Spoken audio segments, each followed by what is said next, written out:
नमस्कार दोस्तों, स्वागत है आप सबका। आज हम बातें करेंगे, जिस टॉपिक पर आज बातें होंगी वो टॉपिक ही बातें हैं कि बातें करना कितना ज़रूरी है, कहाँ हमें बातें करनी चाहिए, कहाँ नहीं करनी चाहिए, हमें कितनी बातें करनी चाहिए, इसका हम सभी को ज्ञान होना, हम सभी को पता होना बहुत ज़रूरी है दोस्तों।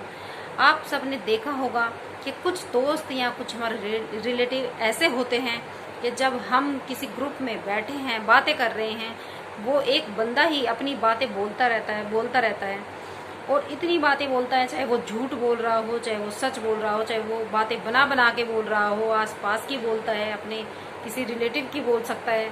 वो इतनी बातें बोल रहा है, वो आपका मौका आने का टाइम भी नहीं देता और वो फ्लो में इतनी बातें बोल जाता है कि उसे ये पता ही नहीं लगता कि इस बात से शायद आप हर्ट हो सकते हो, आप परेशान हो सकते हो। उसे इस बात का कोई भी मतलब नहीं होता दोस्तों।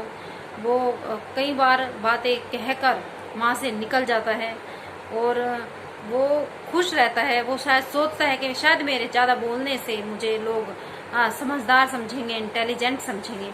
लेकिन ऐसे लोगों से कैसे बचा जाए, ये आप पर निर्भर है। अगर ऐसे लोगों की बातें आपको अच्छी नहीं लग रही तो वहाँ से उठ जाइए, वहाँ से खड़े हो जाइए, वहाँ से चले जाइए दोस्तों। इसका बस यही एक हल है कि आप वहाँ से चले जाइए और अपने आप को शांत कीजिए, अपने आप को रिलैक्स कीजिए। अगर उन्होंने आपके बारे में कुछ कहा है तब भी आप रिलैक्स रहिए, क्योंकि अगर आप उन्हें कुछ कहेंगे तब भी उन पर कोई असर नहीं होगा, क्योंकि उनको तो ये सब कहने की, ये बातें करने की आदत है। उनको पता ही नहीं है कि वो क्या बातें कर रहे हैं दोस्तों। उनकी बातों का कोई मतलब नहीं है। तो जहाँ किसी बात का कोई अर्थ ना हो, कोई मतलब ना हो, कोई बेवजह बेबुनियाद बातें हों, तो आपको ऐसी बातों के बीच में बैठने से बचना चाहिए, वहाँ से खड़े हो जाना चाहिए। अब बातें करते हैं हम कि भाई, कई बार हमने घरों में भी देखा है, घरों में बड़ी से बड़ी प्रॉब्लम जो होती है बड़ी आसानी से सुलझ जाती है दोस्तों। बड़े आराम से हम बैठकर एक दूसरे के पास, हस्बैंड वाइफ हो, चाहे माता पिता हो, भाई बहन हो, हम बड़े आराम से बड़ी से बड़ी प्रॉब्लम को सुलझा लेते हैं। लेकिन कई बार छोटी छोटी बातों पर भी बड़ा झगड़ा बन जाता है। बहस, बिना मतलब की बहस हो जाती है। इन बहस से बचना चाहिए। हमें बोलने से पहले ये समझना चाहिए कि हमारे परिवार में, यहाँ हम जहाँ हम बहस कर रहे हैं, जहाँ हम बातें कर रहे हैं, कौन कौन बैठा है। हमारे माता पिता बैठे हैं या हमारे बच्चे बैठे हैं। कई बार हम इस बात को भी ध्यान में नहीं रखते, हम अपने बच्चों के सामने ही बेफजूल की बातें करते हैं, हम चिल्लाते हैं एक दूसरे के ऊपर, जो कि हमारे बच्चों पर भी इसका बहुत ही ज़्यादा गहरा असर पड़ता है दोस्तों। तो हमें ये भी ध्यान में रखना चाहिए कि हम कहाँ बैठे, कहाँ बातें करें। जब हमारे बच्चे हमारे पास हो तो हम ऐसी बातें ना करें जिससे वो डिस्टर्ब हो, जिससे हमारे घर का माहौल बिगड़े, जिससे हम खुद भी परेशान हो।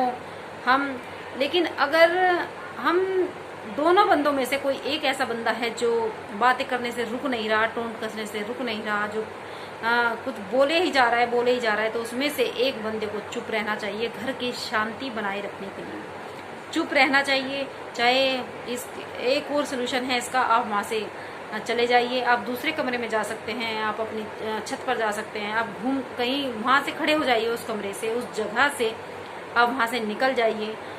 इससे क्या होगा कि थोड़ा सा आपके घर का माहौल जो है शांत हो जाएगा।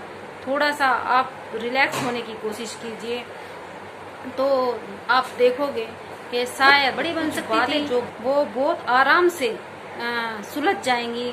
वो बहुत फिर आप देखोगे कि आपके घर का माहौल भी शांत हो जाएगा और आप पहले की तरह रहना स्टार्ट कर दोगे। दोनों में से एक को तो शांत रहना ही होता है, लेकिन जो इंसान चिल्ला रहा है उसको भी ये महसूस होना चाहिए, उसको भी ये फील होना चाहिए कि मैं इतना जो बातें कर रहा हूँ, इतना चिल्ला रहा हूँ। शायद कई बार गालियों का भी प्रयोग हो जाता है दोस्तों, कि इससे मेरे बीवी बच्चों पर, इससे मेरे माता पिता पर, मेरे परिवार पर क्या असर होगा, उसे पता होना चाहिए। बोलने से पहले हमें थोड़ा सा ठहर के सोचना चाहिए। अब बातें होती हैं कि कुछ इंसान सोचते हैं, जो शांत बना रहता है वो इंसान, एक बंदा, कुछ लोग सोचते हैं कि शांत इसलिए है, वो शांत नहीं है, वो इसलिए है कि उसके पास कोई जवाब नहीं है, उसे कुछ पता नहीं है, वो सच नहीं है, वो झूठा है, वो गलत है, इसलिए वो चुप है। लेकिन ऐसा नहीं है दोस्तों, वो शायद उस माहौल को शांत करने के लिए ही चुप है। शायद वो अपने आप को वहाँ पे गलत साबित जानबूझ के ही करवाना चाहता है कि मेरे घर का माहौल ठीक हो जाए। लेकिन मैं समझती हूँ कि कभी कभी उस इंसान को तेज चिल्लाकर नहीं, मैं कहूँगी कि आराम से ही बैठकर अपने परिवार के सामने अपनी बातें रखे कि मैं क्यों चुप हूँ, और ये क्या जो आप मुझ पे ये इल्ज़ाम लगा रहे हैं, जो आप मुझ पर चिल्ला रहे हैं, उसके बारे में आप खुलकर बातें करें अपने हस्बैंड से, अपने सास ससुर, जो भी आपके पास आपके साथ आप जो भी आपके परिवार में हो, तो आप सबसे खुलकर बातें कर सकते हैं। लेकिन मैं यही कहूँगी कि सिर्फ आप एक बार ही अपने बारे में ऐसा बोले, एक बार ही सफाई दें, क्योंकि बार बार आपके बोलने से, रिपीट करने से, अगर वो आपसे प्यार करते हैं, आपको समझते हैं, आपकी रिस्पेक्ट करते हैं, तो एक बार के में ही वो आपको समझ लेंगे कि आप सच बोल रहे हैं। और अगर आप से वो आपकी रिस्पेक्ट नहीं करते, आपको वो जानते नहीं, चाहे आप कितने भी साल उनके बीच रह रहे हों, आपने कितना भी उनके पास टाइम बिताया हो, अगर वो आपके उन सवालों से, उनके जवाबों से संतुष्ट नहीं है, तो आपके बार बार आपका आंसर रिपीट करने से उन पर कोई फर्क नहीं पड़ेगा। सिर्फ आप परेशान होगे, थकोगे, और आप अपनी सेल्फ रिस्पेक्ट शायद खो चुके हो बहुत पहले ही। लेकिन मैं ये कहती हूँ कि सबसे ज़्यादा ज़रूरी अपनी सेल्फ रिस्पेक्ट ही होती है दोस्तों। एक औरत सोचती है कि शायद चुप रहने से या फिर बड़ी जल्दी सॉरी बोल देने से, कई बार हम लोग गलती भी नहीं होती लेकिन फिर भी अपने घर का माहौल ठीक करने के लिए एकदम से सॉरी बोल देते हैं।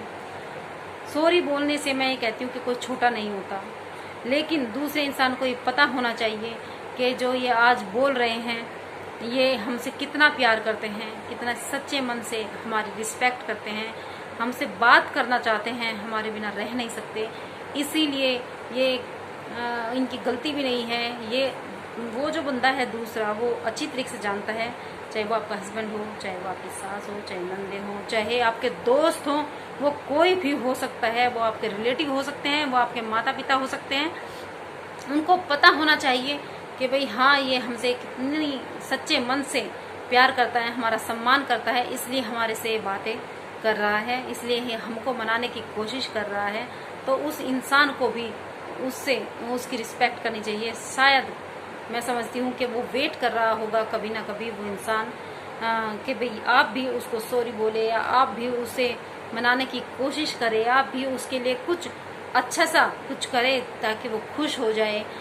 और ऐसा करने से कोई छोटा बड़ा नहीं होता, कोई इंसल्ट नहीं होती किसी की, कोई ये नहीं होता कि भाई क्यों ईगो प्रॉब्लम एक दूसरे के बीच में परिवार में ना लेके आए। जहाँ ईगो होती है वहाँ परिवार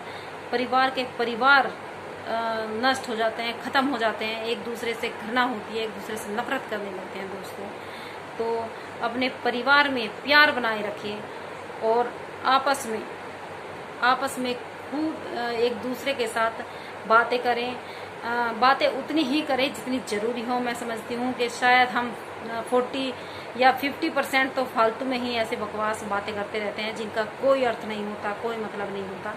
लेकिन बातें वही करें, बातें उतनी करें। कई बार ऐमे ही बातें करने भी अच्छी रह जाती हैं क्योंकि हम खुश होते हैं ऐसी बातों से, लेकिन वे बातें उस हाइट तक मत लेके जाइए जहां आप हर्ट होते हैं या कोई दूसरा होता है। दोस्तों, आपको पता होना चाहिए कि भाई कितनी बातें करनी जरूरी है, कहाँ जरूरी है, कहाँ आपका चुप रहना फ़ायदेमंद है, कहाँ बोलना आपके लिए अच्छा होगा। तो आपको इन सब बातों का ज्ञान होना बहुत ज़रूरी है। बस ये अगर मैं ज़्यादा इस पर बातें करूँ तो वीडियो बहुत लंबी हो जाएगी दोस्तों। मैं ये चाहती हूँ कि आप स्वस्थ रहें, खुश रहें। नमस्कार।